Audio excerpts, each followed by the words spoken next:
All right, Parashat Shelach, or Parashat Shelach Lecha. This is like the catastrophe of Am Yisrael has started. Wow, that's a lot. So Moshe checks if Am Yisrael is able to rise to the occasion. This is ready to shine, as they say. And that's why it says Shlach Lecha. So you should say Shilchu Lachem in plural. But HaKadosh Baruch Hu talks to Moshe in singular. And this is, and the way it says V'aderech livdok, and the way to check if they were ready, Hayesh ba'etz im ayin. Is there a tree there, or there isn't a tree there? I mean, what kind of a language is that? You go check if there are trees. Well, you're going to see if there's a tree in the whole country. What kind of an assignment is that? Right? So it should really say trees.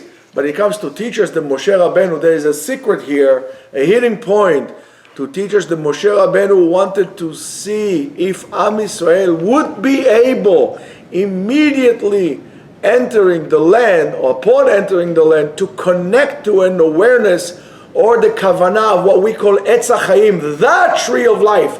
That's why it says Ayesh ba'etz. Are you able to connect to Etz HaChaim? And we'll see what Etz HaChaim is all about.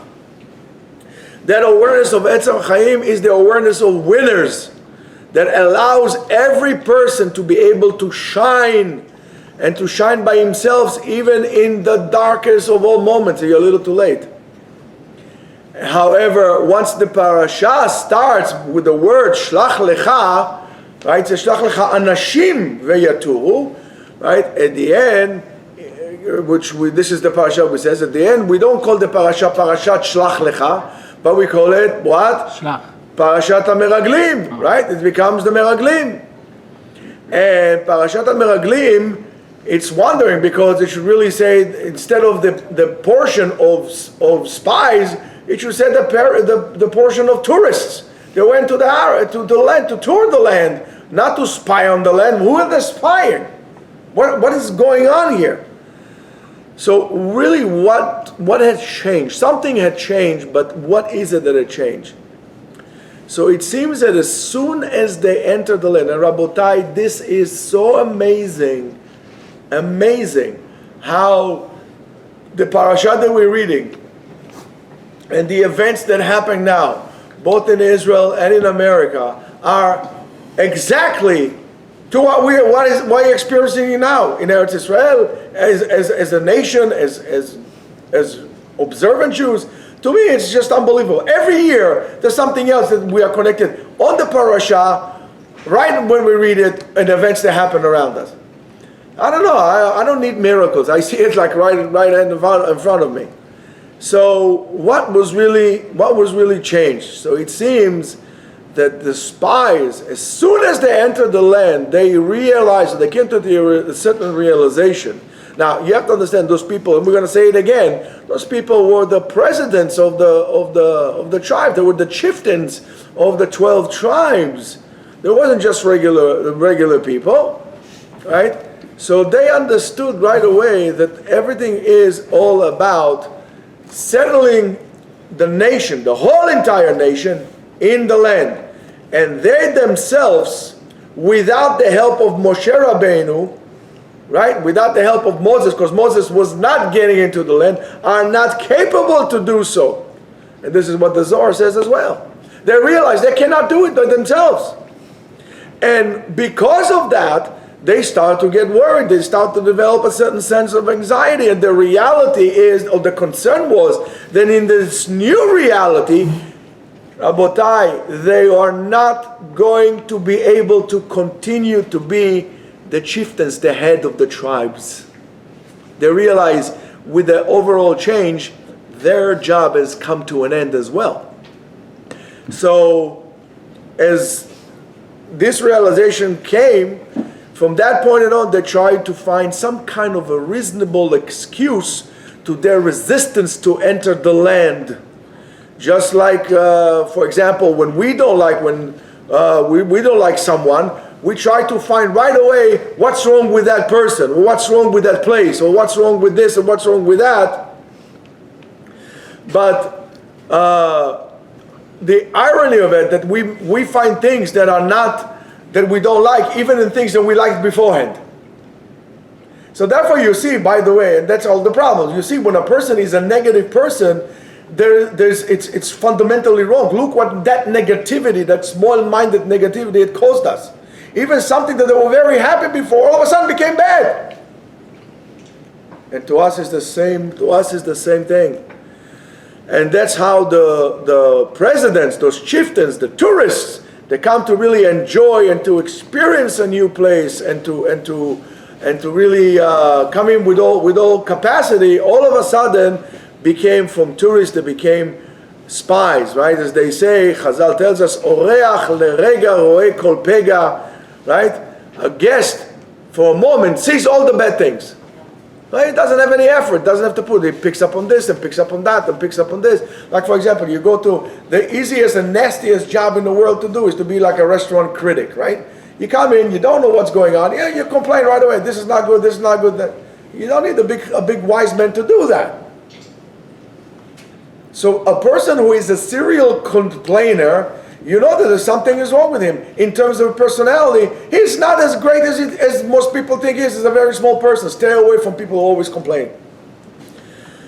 So therefore, for us, right, and we need to understand that almost at every moment in the life of a person, you are giving a choice of how to experience that journey in the world of HaKadosh Baruch Hu. Are you going to be in the awareness of the spy, which in the Kabbalistic world is Etz Hada'at Tov V'Ra, that you cannot distinguish between good and bad? Or you're going to be the awareness of a tourist, which is really Etz HaChaim, the tree of life, and to try to enjoy every experience that comes your way and to really take the best out of that particular experience at what you're doing. Now, whether you're standing at Niagara Falls and seeing that sheer beauty, or you're just opening the faucet in your house. Do you know how privileged we need to feel that we have faucets in our house? It's unbelievable. So to the experience and to have this gratitude, by the way, that's what I keep telling you all the time. To have a gratitude, to have a karat tov is the number one step in having yirat shamayim. How can you thank Hashem? How can you thank God when you don't see what He does to you? And why don't you see it?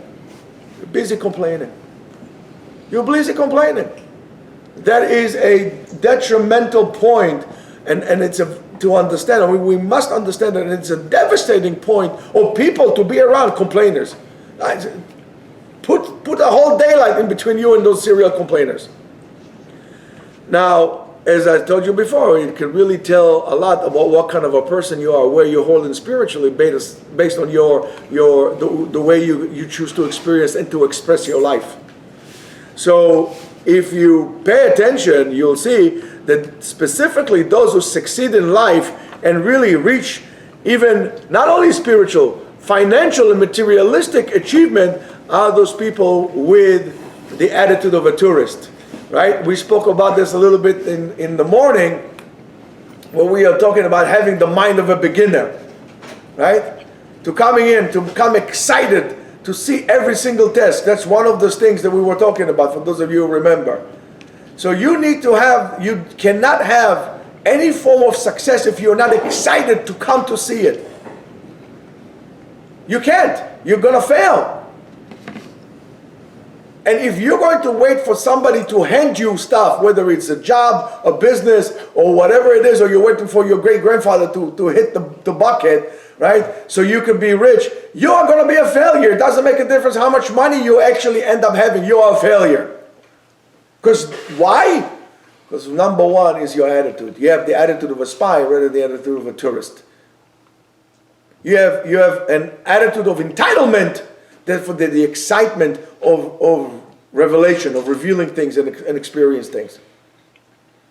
That's why kids are always happy, because they're always looking and excited to look new things and to learn new things. We think we know it all. That's why we're very depressed. Nothing can get us excited. So we have to do all these like funky, crazy things to feel that we are alive. You don't need that. And if you look at those who fail, usually those who fail blame the whole entire world in their failure. There's always going to be somebody else who is at their fault for their failure. They're never going to take responsibility for the mistakes they made. It's always somebody else's fault.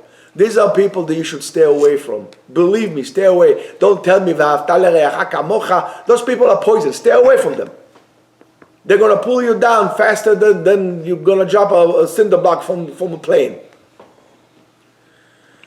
And these are the people, we always say, that exist in the awareness of the spies. They're always negative, entitled. They're afraid to let go.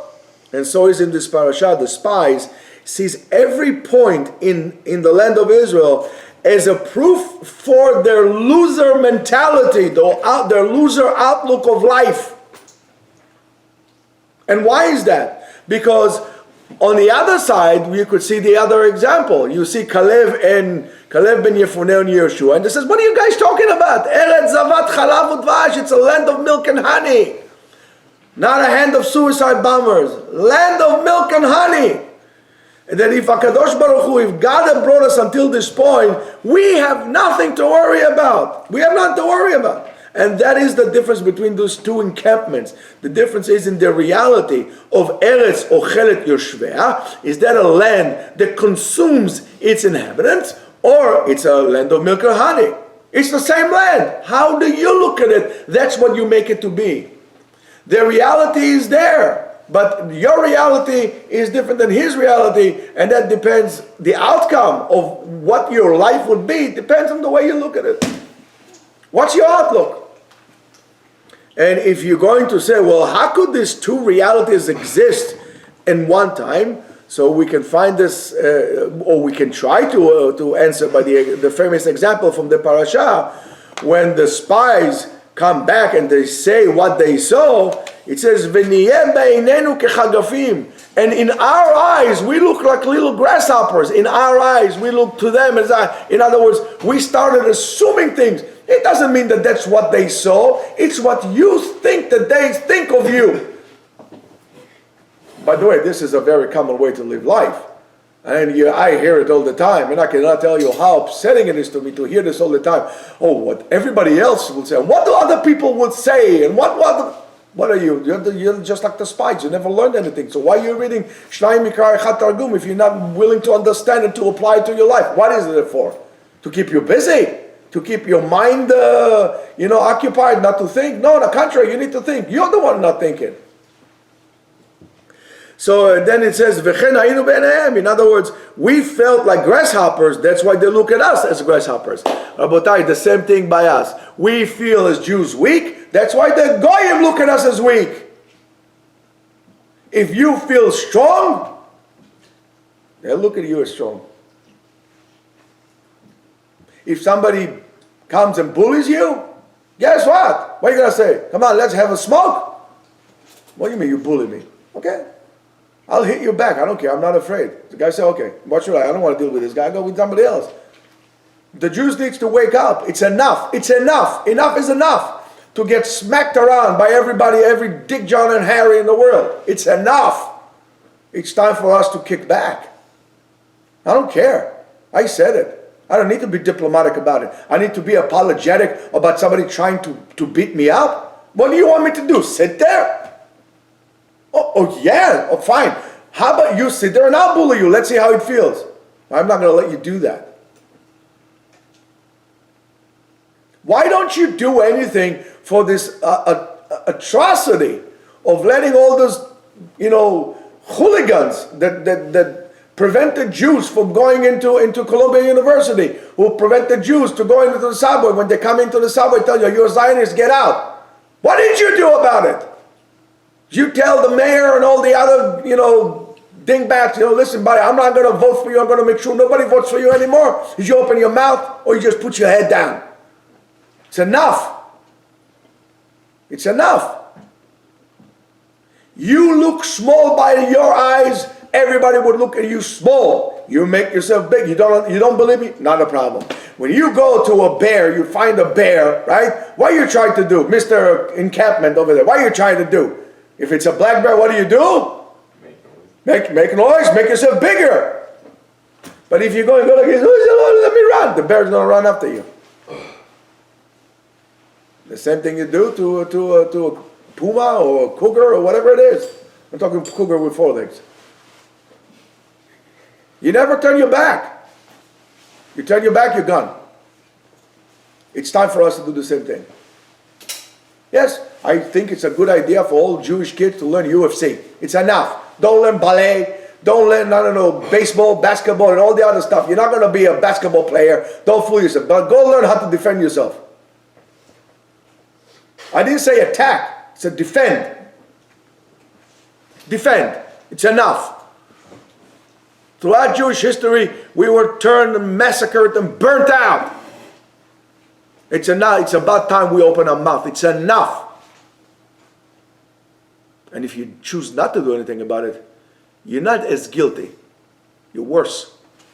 You should have learned. So that is in terms of what we were saying now. Now, if you're going to look at it this way, you say, okay, listen, what's so bad about the desert? Really, what's so bad about the desert? Different than any other sins that came at the beginning from let's say the lower hierarchy of the people. This sin of the spies came from the top, the head of the nation, what we call the elite, the top of the top, the best of the best, the head of governments, head of states, of Jewish states. The Torah says, and again, I told you I'm going to say it again, that the people who were sent were kulam rashi anashim rashi bnei Israel. They were very important people, the head of the nation. And by doing so, the question becomes even more intense, maybe even the most difficult question regarding this question. How is it possible that those people who we were sent or were chosen to represent the people, right, the leaders, the righteous, the important people, are the ones who sinned by being repulsed? Oh my goodness, Shechiyanu v'kiyimanu v'giyanu lazman hazeh. Wow, and guys, not Mashiach, he's a Kohen. He cannot be Mashiach, but he's a Kohen. Kohen Gadol you could be, Mashiach you can't, sorry. Wow. You want some chulin tzaddik? It's Idan made it, the best. So how is it possible that they refuse to come to the promised land? Just like most of us today here in America. Nobody wants to come to the promised land, right? And not only that, the chet itself, the sin itself, the fear and the concern to enter the land is not so clear. Why? Because they saw so many miracles. Man, again, those guys came out of Mitzrayim, they came out of Egypt, they saw miracles all the time. They saw miracles going out of Mitzrayim, they saw miracles every day in the desert. What's wrong with you? What's wrong with you? It's very hard to believe or to comprehend that a generation like this had any kind of a doubt in God's ability to save them, to protect them, and to bring them to the land. So, of course, those and other questions alike have brought us to realize that we are not talking about a regular sin here, or regular spiritual crime here. That what everybody tells us in kindergarten, or what you were told throughout kindergarten until probably today about the spies. It's not what you think. There's something much deeper than that, and it has to do with you. We need to understand that this is a certain world mindset, which is very fundamental, that was running through the head of these people, that really made them want to stay in the desert and not to enter Eretz Israel. Not to enter Eretz Israel. They wanted to go, they saw, what did they say? The famous picture of like Carmel Mizrahi, of the two spies coming in with grapes the size of a basketball. Well, what's wrong about it? They didn't want to go in, so they made excuses. The same thing is, I'll tell you, listen, why don't you come to Yeshiva? There's no parking, there's no this, I have a headache, I have a swollen gland, I have this, it's all excuses. The bottom line is, it's not that you're busy, it's not because whatever you're busy, you're not so busy for other things if you were so important to you. It's very simple, it's not important to you. So you don't come to learn. And I'm going to tell you the same thing. You think it's only for learning. It's going to be the same thing for your family and for your children. And you might tell everybody how much you care about your children and how much you care about your wife. But the truth of the matter is you don't. The only excuse for you is why you don't spend time with your kid. Or, tell your kid, come on, let's go play ball. No, let's one time a year take your kid, play hooky. You say, okay, you don't have to go to work to school today. What are we going to do, Daddy? We're going to go fishing, or we're going to play ball. Don't tell anybody, just you and me, my secret. You know what will happen? It's probably a better chance to have a normal kid and no relationship with your kid than making him sure that he's going like this. I guarantee you that. But why? If your kid is going to tell you, Daddy, how come we never play ball? Listen, I'm busy making money for you. I don't have time for this. I work 2 jobs. I work 3 jobs. I work 5 jobs. I don't have time for you. Hey, guys, it's only excuses. The truth of the matter is you don't want to learn. You want to spend time with your son.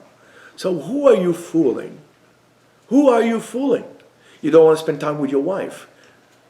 Don't tell me you love your wife. You don't want to spend time with her because you have to go to work and you have to go to here and you're running from one place to another to make sure that you're busy so you don't have to go with her. The same thing the spies here. They did not want to enter the land. They did not want to enter the land. Because we have to remember that life in the desert, I don't know if you've ever been in the desert, it's pretty good. It's quiet.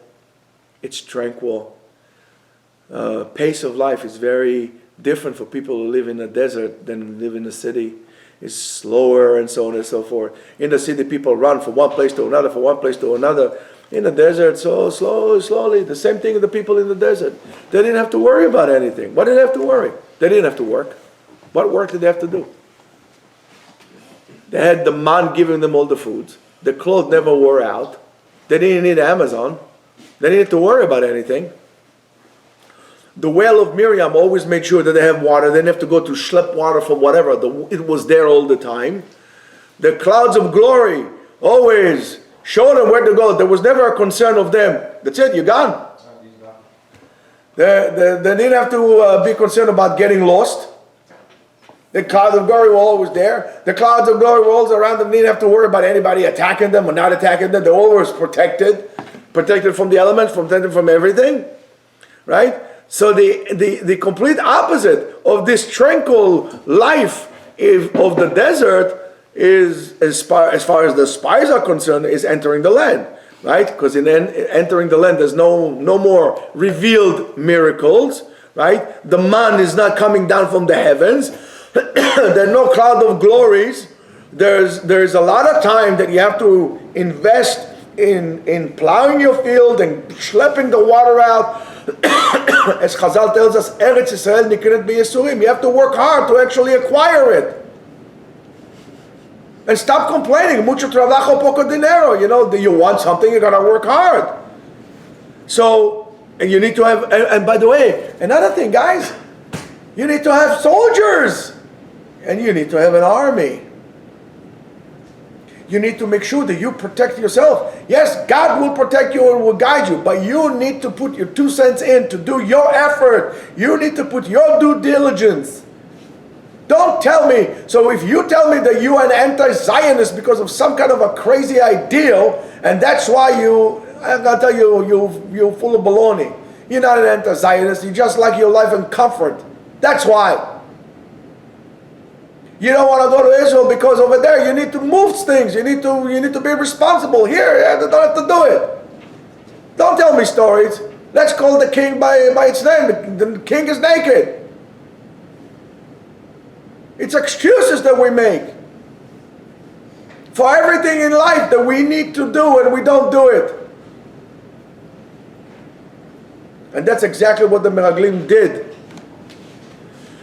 They wanted to do the life of the desert, right?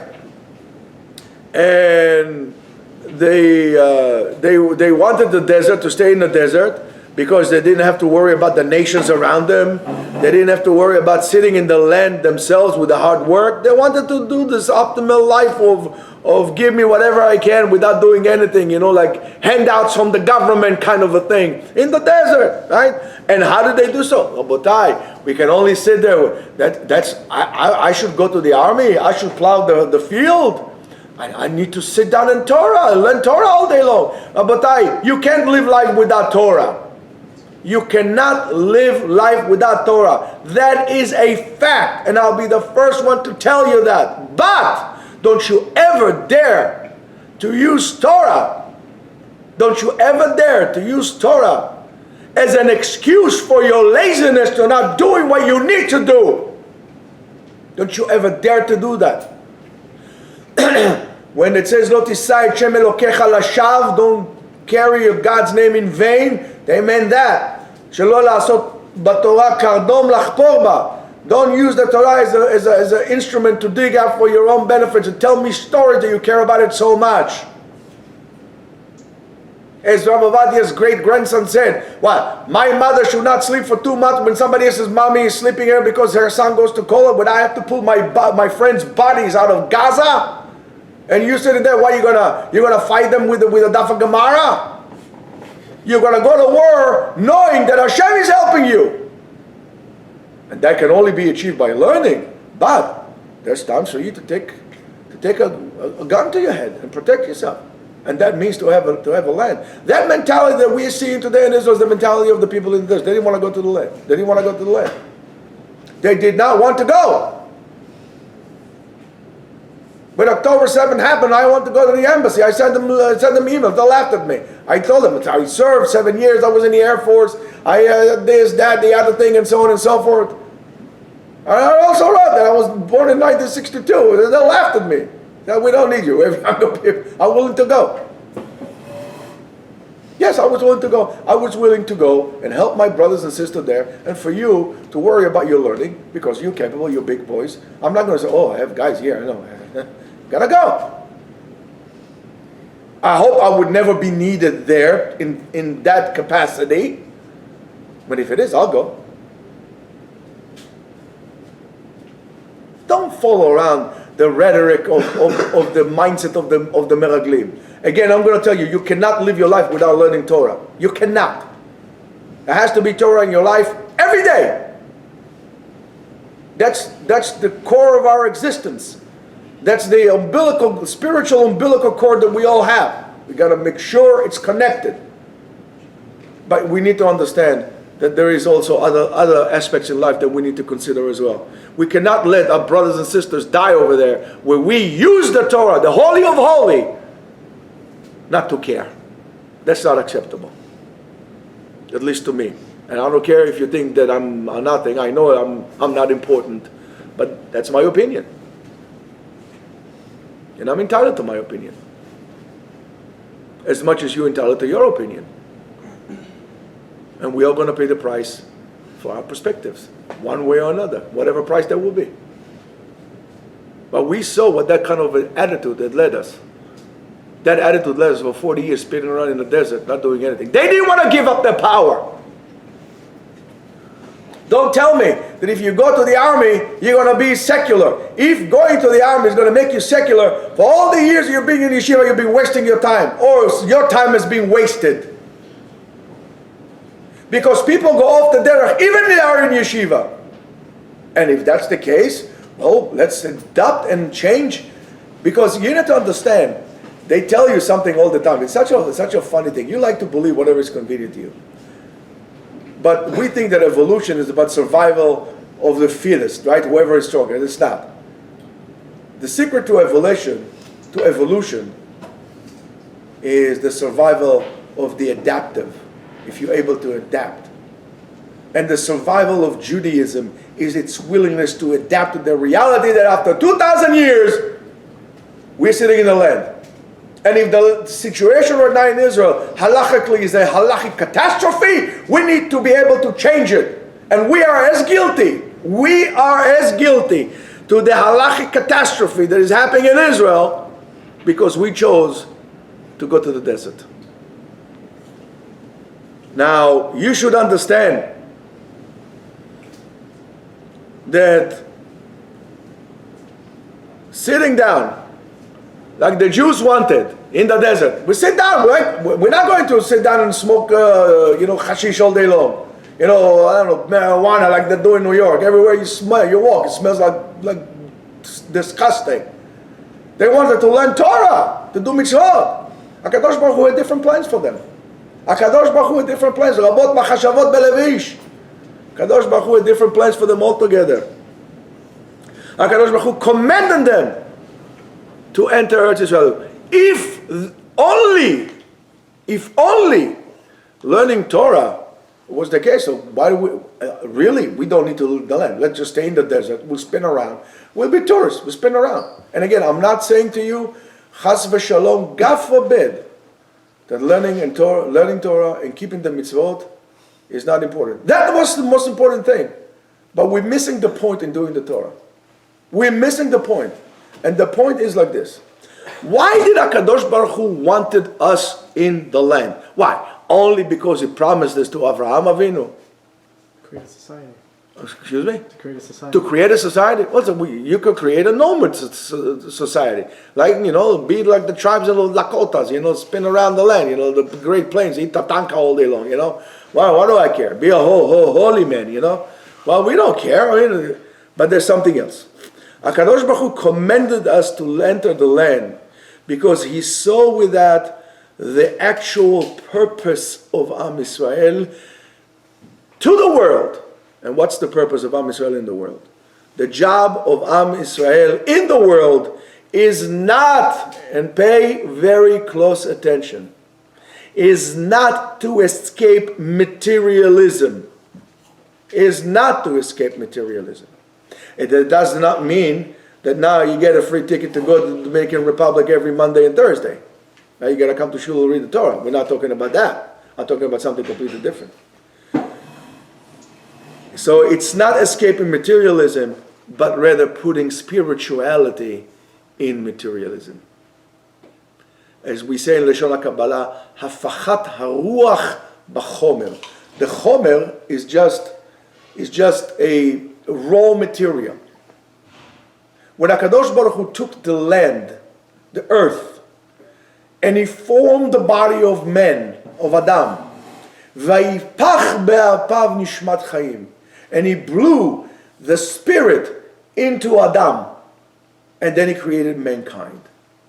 In order for us to be partners in creation, we need to take the raw material, the chomer, and make it spiritual. Put life into it. This is our job.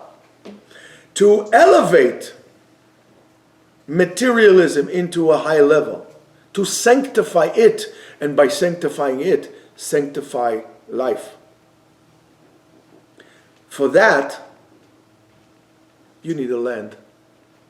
For that, you need a land. For that, you need a country.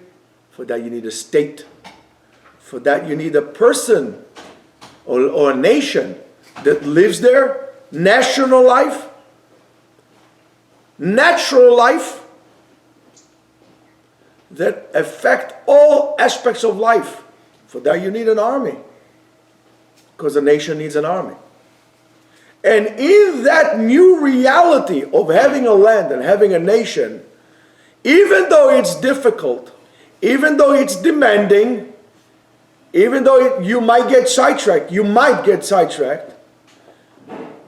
Yisrael is demanded to really, by doing so, reveal the name of Hashem and to sanctify Him in the bottom of the earth, right here on earth.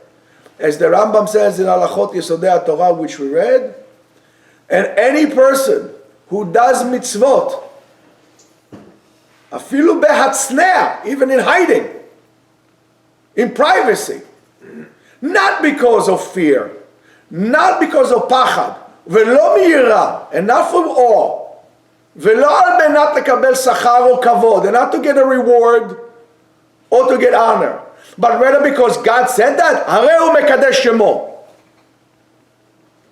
This is Kiddush Hashem. You could do Kiddush Hashem even by preventing yourself from doing an Averah or actually doing a mitzvah for the right reason. But if you do it for the wrong reason, that could be the highest Chilul Hashem. And that's what we're missing right now in Israel. That's what we miss here in America as well. That's what we miss as a nation. The learning of this Parashat Shelach Lecha is the following. that we have a choice and we have to fight and struggle with the attitude of a spy among us, because at the end, that a person that falls to this awareness, to this mindset of a spy, he himself will become bad. Not only his reality, he himself will become bad, to the point that he would actually become a liar. And look what happened to these people that they came back. Out of 12, 10 fell into this mentality. And because of those 10 people, 40 years they spent in the desert. A whole generation had to pass before they entered the land. It's no different than it is today. You probably have 2 out of 12 people who would stay positive and will have the proper mentality. But you should know that if you connect yourself to these losers who are negative people, who blame everybody for their faults, for their fears, you're not going to come out of this alive. You're not going to come out of it, just like the generation of the desert. We need to remember and tell ourselves always that wherever we are, wherever we're with, this is the promised land. And without it, there is nothing. Here is the milk and honey. Eretz Israel is the milk and honey. The milk and honey is not only a geographic place, but the milk and honey, first of all, is your mindset and your attitude. Shabbat Shalom.